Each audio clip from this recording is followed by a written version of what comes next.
Ono enche monie amampani John Dramani mama bo amrado the Bank of Ghana abasopa say she pa Dr. Johnson esia ma eba ewo ye no asase so aba ma Ghana ma esika sam so atimi etu empon na sem wori tu dwade say ohwe a Ghana ma esika sidi no kane no brebia financial asese ya na atipraka bo se dollar no e bono saa o se si bebre ansan wonya dollar kakra bi nanso se afia se no enhyepa ya Bank of Ghana amrado da no one na hokafo ayenti no se sidi nya na enya hode ma dollar no mom e na ekofom se no e dan chen so a inflation se de tato ne ma bomu abasahre so no se Ghana fo ehunu se bio ni na eso asase ete na we be ma wo mu kradwetira mo no omonso anya gidie nya rohimo na wonso hunu se wodon sika ebe se Ghana memu a obetimi nso edi eso emfaso ese mo de tudwado bi eniye. Beginning, of course, with our central bank. When we assumed office, the economy we inherited was deeply distressed. Investor confidence had hit rock bottom. Inflation was soaring, the cedi had sharply depreciated, and our debt situation was precarious. The domestic debt exchange program further strained the financial system, shaking the foundations of liquidity, confidence, and stability. We recognized that this was not a time for rhetoric. It was a time for serious, disciplined, and coordinated institutional action. I'm pleased to note that under the leadership of Governor Dr. Johnson, Pandit Esiama, and the bank's senior management, the recovery process has begun in earnest. Inflation, while still high, is moderating. The Ghana cedi has appreciated by 3.16% on the interbank market and by nearly 5% on the Forex Bureau market, a remarkable reversal of last year's volatility. These gains are not accidental. They are the results of careful monetary tightening, improved foreign exchange liquidity, and a better synchronization of fiscal and monetary policy frameworks. Furthermore, the staff-level agreement reached with the IMF during the fourth review of our extended credit facility program reflects growing international confidence in our reforms and in the credibility of our economic governance. It is against this backdrop that we welcome Mrs.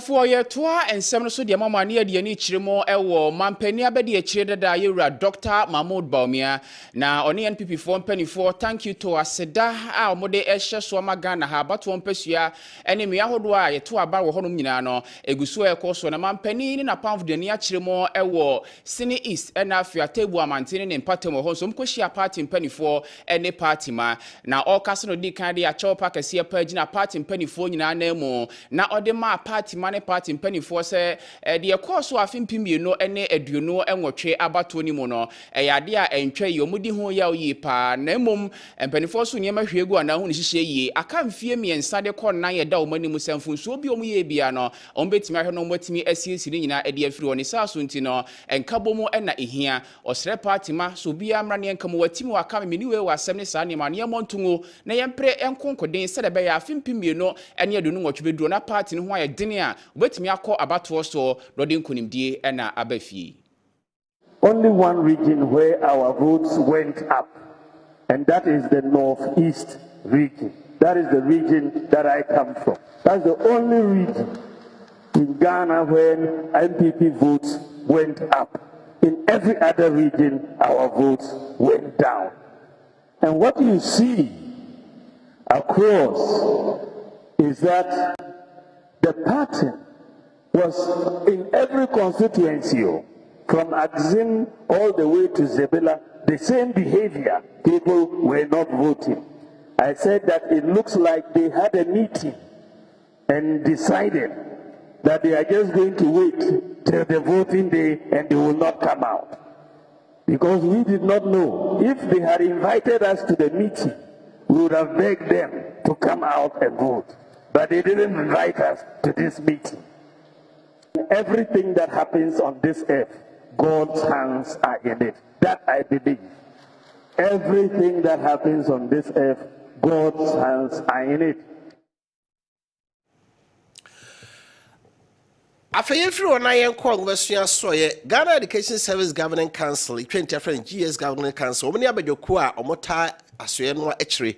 se ngwasua ntoto nyina betumi atumpon na otwewe no sofo ngwasua so nyafo harada dusu opass abadwoku ho ntoma ya Professor Mausi Aboke ono na sabre Professor Mauto Aboke ona edano na nyafo harada dusu nkase mu no na wode etu justice say Ghana Education Service abaya beten ya hwepa ama ngwasua omhweso efin totofewa edekọ JHS Eco Senior High School SHS nyina no omahweni pa nti wo se wo mo da headmasters a da senior high schools ni nyina no se omonhwe na wo pe aduane pa ema enkoda no eni if say abaya yen se kane no national buffer stock for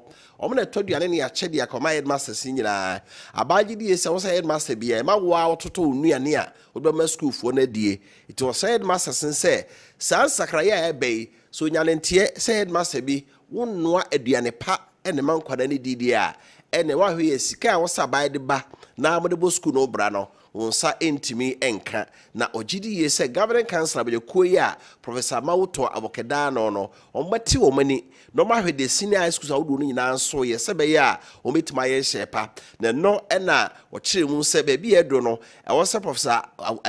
Mauto Aboke woni Director General Ghana Education Service no ebra no omutumi ko senior high school mo bra omumo bia nkaye ebra nkola no kodan ne ho bi awia bi anwumre no mapie ho no makọ aduane omude we beboa ama headmasters na da ho so se omuntumi fa sebe aduane fun bi amankoda no obra obi ehunu ho asem na onka.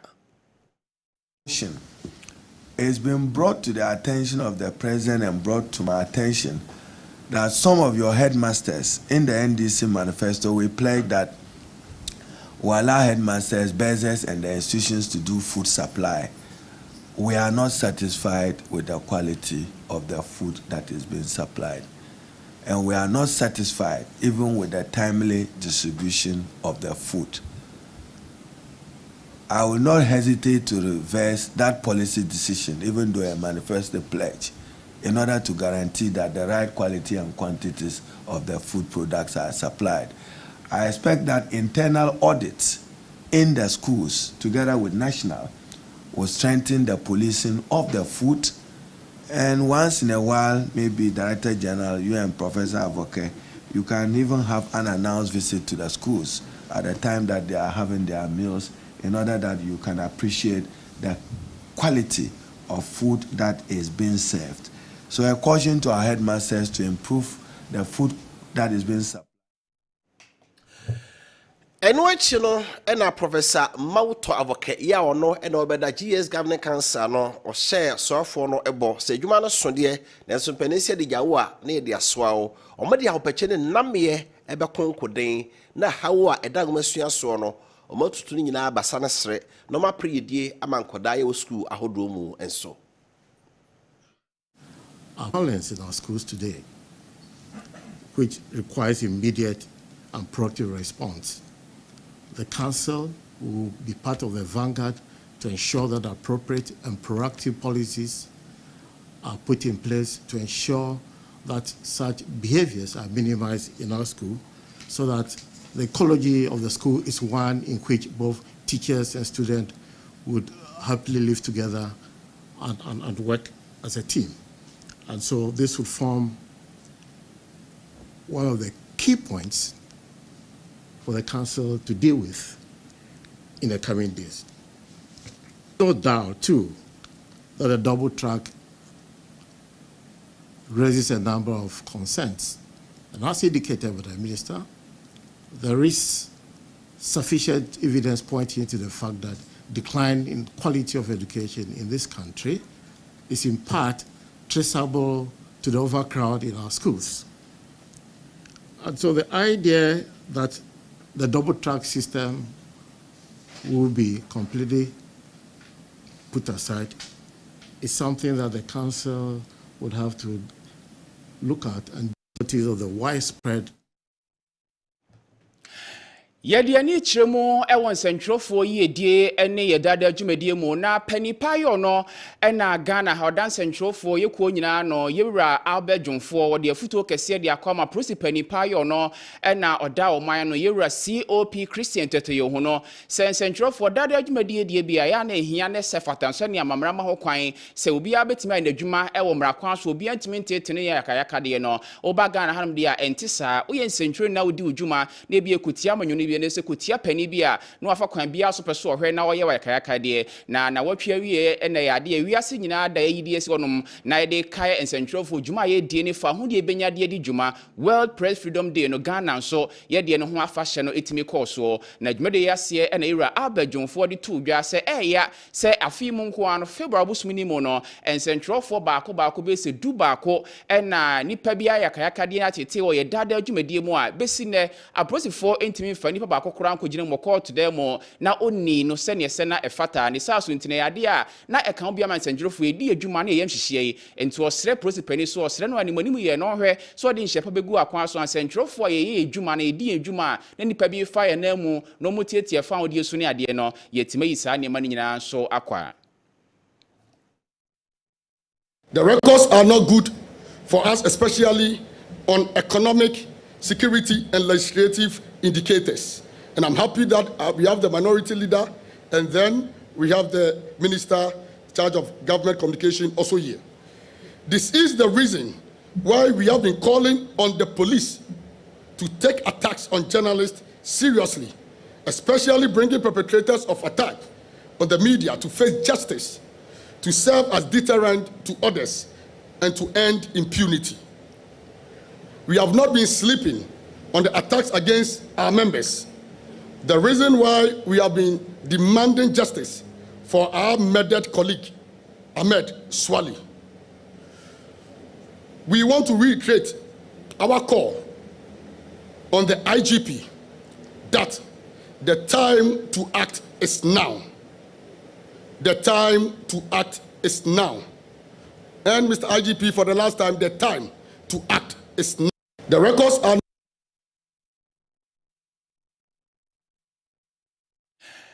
Emphasize la Kaseɛ ema nyumakoi ni what scientific hospital doctor ni wo mo na so yasenama no pe yaje bre na edi nsenu nkyiremu so ede ebeso mo doctor si yade bi na da so wachini abre na onya ne pon asibra eye ni what scientific hospital na obeba me pa cho de diabetes na say pressure na ha wo mu nsem ana so de no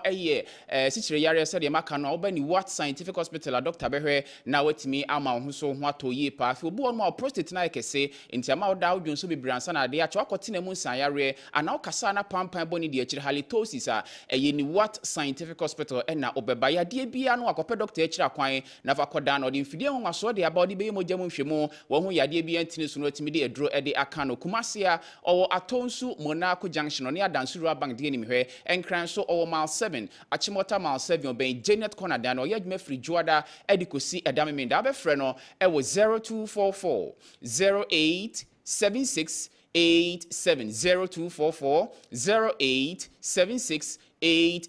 Ajimabadu Enterprise the sister spices aba yede abomo ene nkwan emane edeyi pa aduane bia wo ye bia tibigum na ne de no be kosoro ton abonten hotel restaurant na se wa ofie na wo ye dia kona koso bihwe edwa bia ben obi aborom na bodin se opɛ sister spices ne bi na onsa ebe kan de kumase yadum pampa so pizza dwum bantima dwum so amedwo Roma Hill Katia Dubai ho nyina kwa onsa beka bi enkran so CMB okan hini makola okwa onsa ebeka bi e wo ho frempanifo na Ajimabadu fa bi mesomo 0243 535025 0243 535025 na yebeji so Kessben University College Esiapon Ghana Tertiary Education Commission for omo school bi atumi ma otimi ye adwuma mara kwa so no sa atumi no yensa kan na boarding kratan so awo nyame ye wado na wie umfie na ne wede ma ono a eno so firi kwa me nkroma Esiapon mu ne bentu ye obi omo odu ba bi abewura so kopa adwuma bia no onsa ebetumi aka bi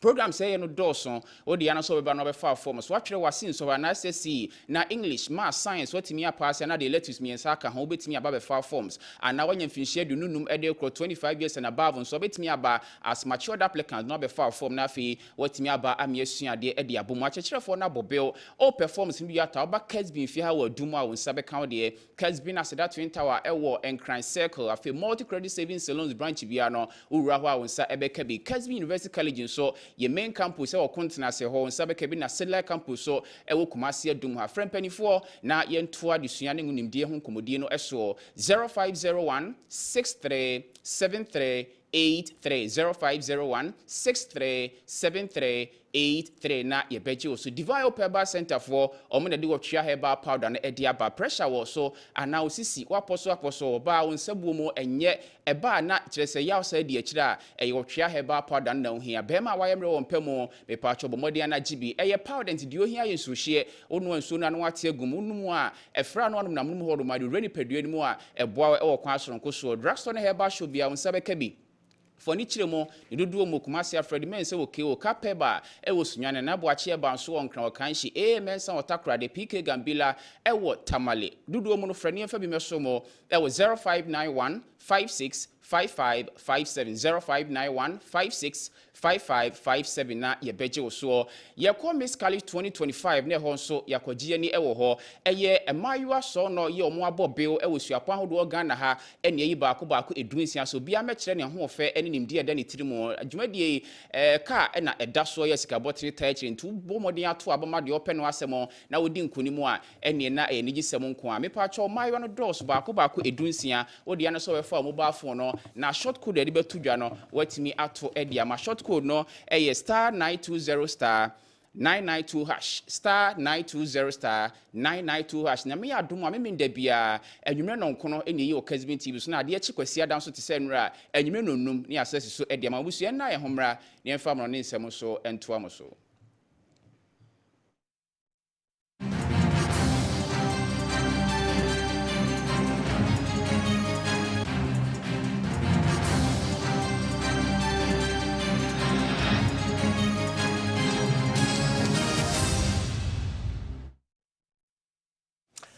Afe mayenti ama hodo so sem kakra yensa ka no anope sase de free America memo enra America mampani Donald Trump wasa ka no ho bio won say farm industry omo mutwa sini ewo America memo no omadwuma no egu kra fi say womo yesini bi ewo Europe Asia ne bi memo nyina no obi aye ne sini a otimba America memo ya yemfa to obi anto so emeton eno nso nti ama sini a omo na America memo no say yento eno nso nti wahemra se efiri nyame yadom na wotwe mu ekro no sini biara ya anye no America memo ne de fro ma bi so na eba no ye de eto ye yempimanim se sini bia okoto film no se bia o CD so se wo de so na ye $100 a America ba beje oto $100 se de wo to ade no sa bo no a ne be san e de ato so bi se wa manani amre a America wo mu yesini no omadwuma egu Donald Trump no a e wo social media ye fe no truth na true social media so and what they are semi kotoye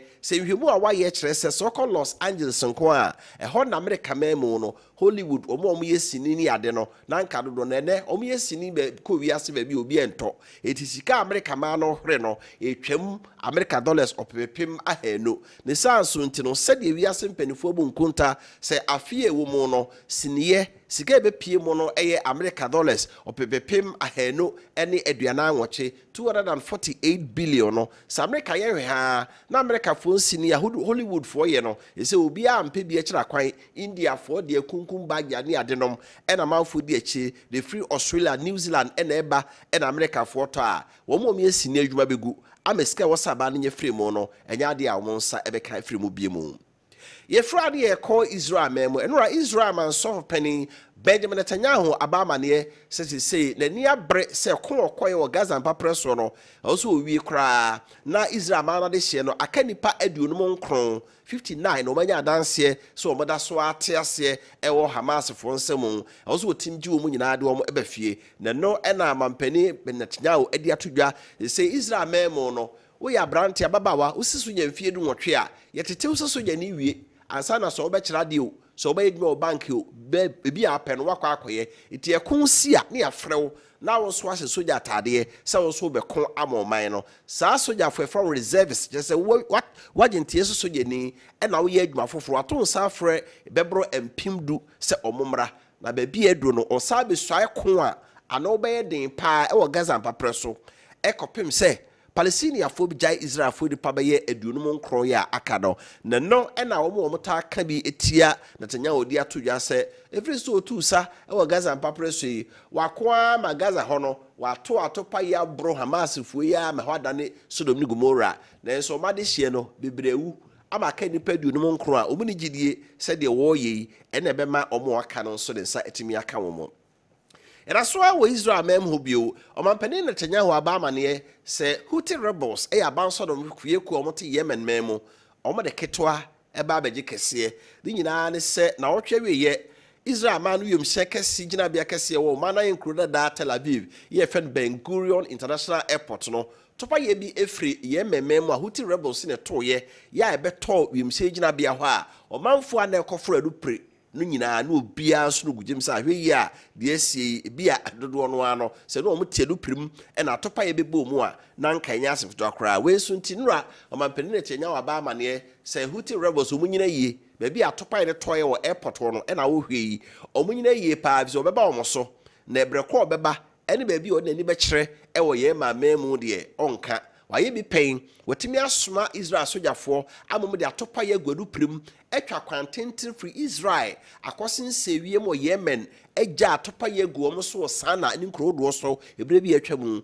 obesa ye bio na onka mu hu da obeba ne ba bi o de ne be kire na saade ye Houthi rebels ye enye we ne bredi ka o ma ye bie afi etwa mo July kuta on sabosom mu saa omo totopa ye soma krobi efri Yemen ho ebebe to Tel Aviv kropon mu na we ye timi yakoto ma no yem segina bia no e ma omo no mu tu kwan na wotwa wie nyina no e ka so obi antwen kakra e ma say Europe man no kro ba du prebi e ko Israel memo no omo se na kakra die ni mo hwe akire se ba ye du prebi a nkosi Ben Gurion International Airport wo Tel Aviv ho na topa ye mebomu se ba ya bekum enipa afeye friwa yamfie ne nkyere Peru memu abusiafo nya Ghana hanko na se galamse wo Peru memu so no galamse fu akosa mram edi dwuma enya asem keto akra na omanfo ye omu krom ena galamse fu ese omu nso no omu saase no ena omu so to atuo so omu ne galamse fu de bukwa akobani wa menanum omu tisi amenanum no akode ye galamse fu ho no enya agrokra ema omo no mbu ani no sese omo ekire omo kope galamsefu ache omo no enipa maako dumiensa ese wakum wo mu nyina ebra posifo te ya otumrika kɔ hɔ no na kyese etutrafo ye omo sha menanu mu ya omo pre asase mu ogudie ɛwɔ hɔ na manfo ye ɛkɔ bra wo mu nam so ma wakum nipa dumiensa wo mo ede wo ho aka penifo kyesase misi wo patas mansi ya ɛwɔ omana enkro Peru anas Peru enkro Lima na tifi FM na wo mo de saa boni enso hye so no penifo wo man mu ɛkyerɛ sɛ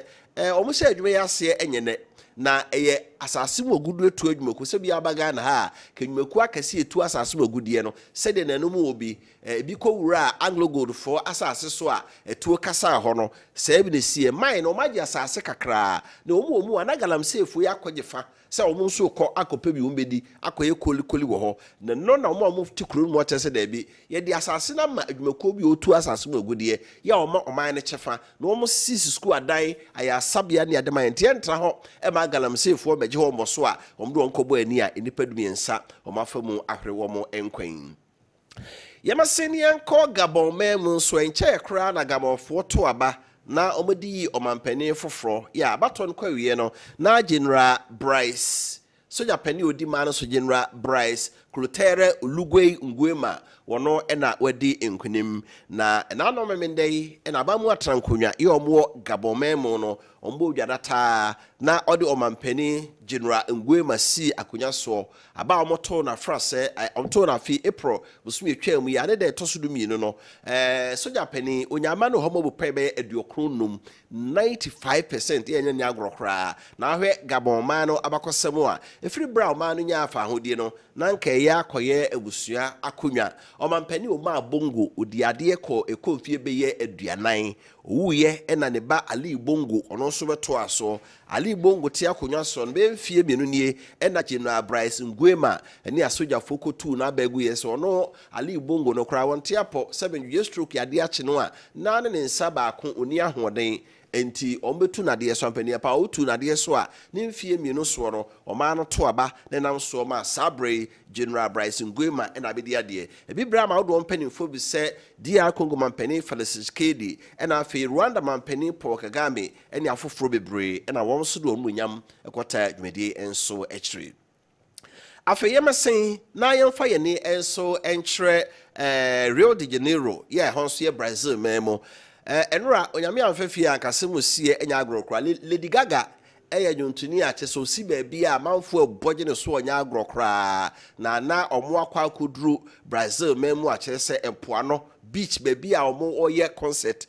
musical concert ni pegu ho no wododo obebro opepim mienu na bra concert ikoso no an se na mimfuo bi abopo so obekwa akudi ewu na ombotaye nyina ne se no